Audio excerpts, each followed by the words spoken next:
Agora eu já entro especificamente com o quê? Ativação de core. Por que que é ativação de core? Que a gente sabe, principalmente, o basquete não é um movimento cíclico. Basquete você tem movimentos rotacionais, movimentos com deslocamentos, agilidades. Então, isso é extremamente importante a gente fazer isso com esse atleta, justamente para preparar ele para as demandas em desequilíbrio. Então, hoje, cada vez mais você vai ver um atleta fazendo trabalho preventivo, isso é fundamental para ele. Mas não é fundamental só para essa sessão de treino-jogo, mas sim para a carreira dele. Por quê? Se você pensar, vamos lá, vou levar um atleta aí, o Huertas, 39 anos, olha o físico dele, olha o quanto ele está jogando. Será que ele tem um cuidado muito grande com o corpo dele? Sim. Está extremamente bem fisicamente, mas por quê? Porque ele faz trabalho preventivo, porque ele treina da maneira correta, porque ele controla a carga que ele vai fazer durante os jogos, os treinos. Ele chegou aqui na seleção com uma carga muito grande de trabalho. O que que a gente fez? Controlou a carga dele. Hoje ele está, óbvio, recuperando, vai lá na físio, faz os trabalhos de recuperação. Então isso é extremamente importante a gente levar não só para um atleta profissional, mas para a base também, ter essa consciência de que os protocolos, eles são importantes. E finalizando aqui, que é um trabalho proprioceptivo, você faz o trabalho de equilíbrio. Então, às vezes, você vai traçando em sequência. Eu, particularmente, gosto de fazer sempre todo o trabalho em progressão. Então, eu faço liberação, mobilidade, core, equilíbrio, treinador. Fechou. Sessão, pré-sessão.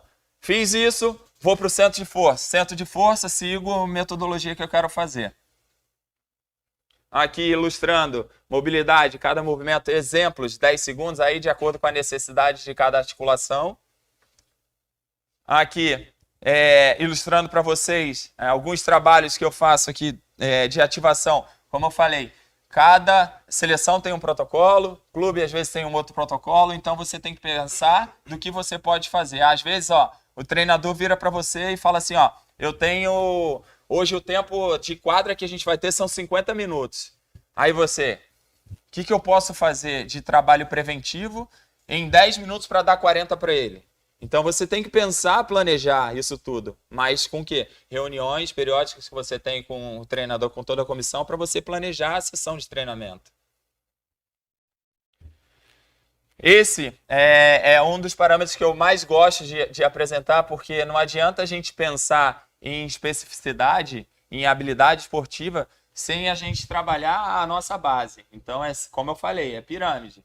Daqui, esse autor, que é o Gray Cook, ele pensa sempre em movimento, para depois entrar em fitness, para depois entrar em habilidade específica. Então, aqui a gente trabalha a cadeia de movimento, né? Mobilidade, estabilidade, depois eu entro na performance do que eu quero atingir e, por último, eu entro em habilidade específica.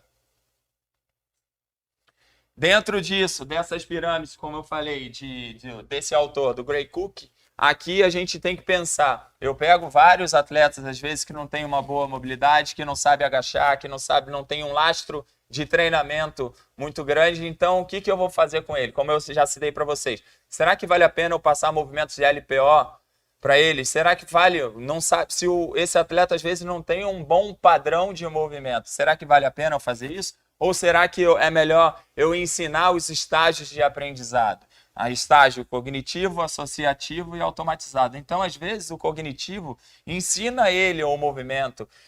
Pensa, mostra para ele o que você pode trabalhar com ele naquele momento, o que ele tem que sentir naquele momento. Faz um gestual com ele, olhando para o espelho, para ele perceber o movimento dele.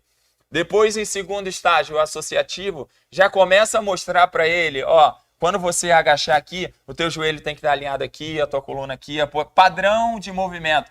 Mas pede para ele associar e perceber o que ele errou.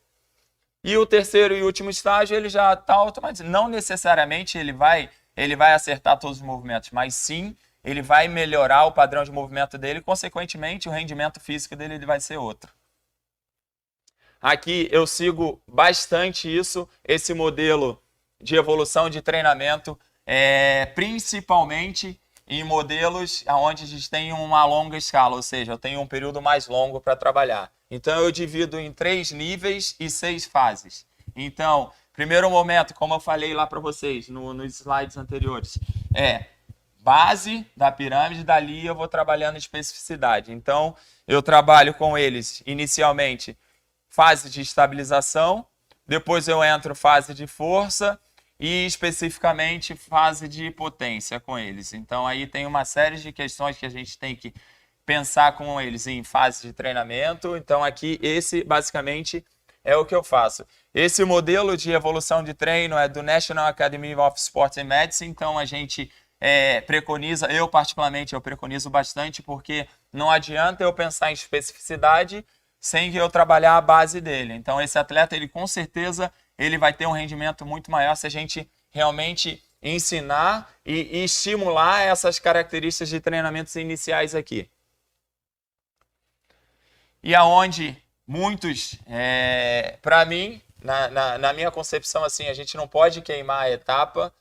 Claro, cada treinador, cada preparador físico tem a sua particularidade, o seu pensamento, sua linha de raciocínio, mas eu penso sempre que eu não posso inverter a pirâmide. Eu não posso pensar em habilidade específica sem trabalhar a base dele. Então, eu prefiro trabalhar a base para entrar no fitness e depois a habilidade específica desse atleta. Aqui são os modelos de monitoramento de carga, como eu falei para vocês. A gente tem modelos que são pagos, claro que são benéficos, bacanas de trabalhar, que é o Catapult, First Beat e o Polar Team. Mas também a gente pode fazer questionários, que eu vou falar para vocês mais na frente, do Google Forms, planilhas da Excel, e levando todos esses dados ao Power BI, que aí te dá informação em gráfico, aí que você, às vezes, você pega um atleta, ó, a gente teve essa sessão de treinamento, você dormiu tantas horas, você teve isso, e você consegue realmente mostrar para ele que você vai ganhando também mais credibilidade com esse atleta.